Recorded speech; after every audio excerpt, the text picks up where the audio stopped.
Jina langu naitwa Latanga Ludaliko Mwanyagara au Lutondwe.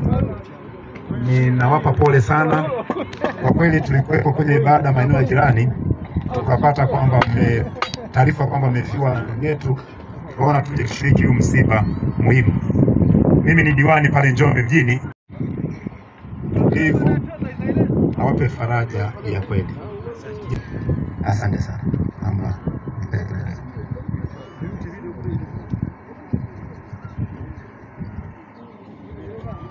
Mambo yanakuwa vibaya, mambo yanaharibika, anaanza kutafuta mchawi. Mchawi ni huyo aliyeko ndani yako. Wengine hapo wanatafuta kila siku, mimi maisha yangu hayaendelei, mimi maisha yangu hayaendelei. Na kuna watu wanairoga, unaloga nani kama ni mzinzi? Mchawi ni huyo huo uzinzi ulio nao. Tunasema maisha yangu wewe ni mlevi wa kitu fulani, mlevi wa sigara, mlevi wa pombe, mlevi wa umalaya. Huo ndio mzigo unaokurudisha nyuma. Mtu yote aliye na mzigo hawezi kufika, atafia njiani. Nimewahi kupata swali moja ya wabebe, anasema nibeba jiwe na kufagia juu. Wabebe anasema bana tukutoa, anasema hamna mzigo na uweza. Jasho zitoka, mishipa ya shingo imetoka, anasema huu na uweza. Anasema bora unatembea taratibu, atia huko ndio gombe yudeni. Yani sisi tunatembea kama hivi, unajikaza mpaka tunakushika kwa sababu hutaki kutu. Unafikiri hapa na huruma hapa?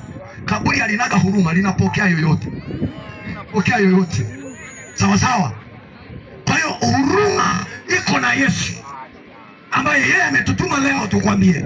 Yeye anakuita, anasema yeye uende kwake. Unayeona umechoka, kwenye kitabu cha Isaya 55 mstari ule wa kwanza anasema haya kila tunaenda kiu aje anywe aje chini. Yani Yesu ameshakuja tayari. Kazi yako wewe ni kumkiri awe Bwana na Mwokozi wa maisha yako. Hauhitaji kutafuta vitu vingine, unamhitaji kumtafuta Yesu. Wokovu haupatikani kwa fedha, haupatikani kwa fedha. Wokovu unapatikana bure, wapendwa. Mwingine anajiuliza sasa nitapataje wokovu? Wokovu ni bure. Japo kuna watu mkienda wanawachaji pesa.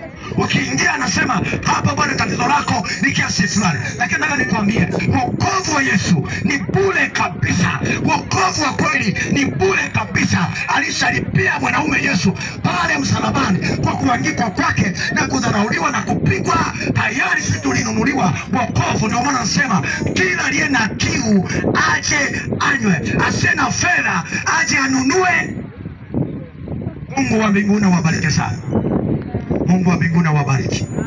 Kwa hiyo tunapomaliza msiba huu, endelea tafakari unapotoka eneo hili kwamba je, una mzigo wa aina gani? Kutoka hapa nenda katafute mchungaji akusaidie kukutoa huo mzigo. Usiende kwa waganga wa kienyeji tena.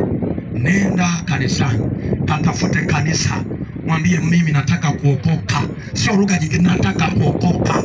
Sio kusali, nataka kuokoka. Basi tulia mahali ulipo nikombe.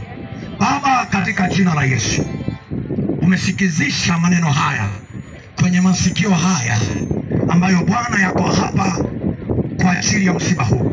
Mungu wetu na Baba yetu, kila aliyesikia una kusudi na maisha yake, ninaomba mkono wako wenye nguvu ukaguse na kuponya maisha yake. Neema yako ya ajabu imfunike na kumlinda, apate kutafakari njia zako, apate kurejea katika njia kwa jina la Yesu Kristo. Na weka mkutano huu mikononi mwako. Tunapoendelea na ratiba hizi, tunahitaji mkono wako na neema yako ipate kutawala katika jina la Yesu. Amen. Amina. Basi karibu mchungaji kwa ajili ya kushukuru.